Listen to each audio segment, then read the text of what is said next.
Tuesday morning டே 6 மணிக்கு போல் start ஆச்சு. தொடர்ந்து ஒரு சில வாரமாகவே வந்துட்டு முருகருக்கு அபிஷேகம் பண்ணுறதா இருக்கட்டும், இல்லை வெற்றி தீபம் போடுறதா இருக்கட்டும், ஏதோ ஒரு தடங்கள் ஆகிட்டே இருந்துச்சு. என்னால் டைமிங் வந்து கரெக்டாக போட முடியல, ஒன்றும் ஒரே டைமில் பண்ண முடியாது.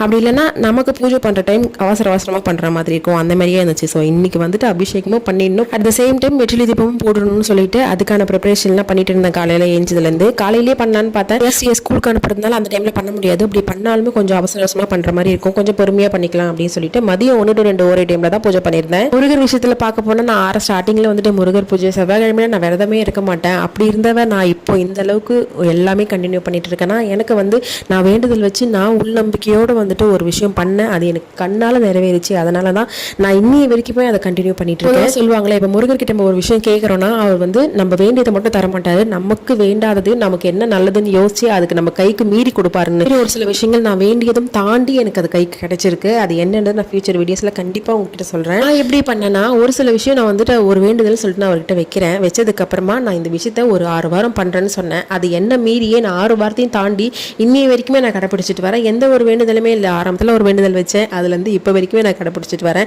நடுவில் ஒரு சில வாரங்கள் தடங்கள் ஆனாலுமே அது இன்னைய வரைக்கும் எனக்கு கண்டினியூ ஆகிட்டு தான் இருக்குது. நான் எதுவுமே சொல்லலை.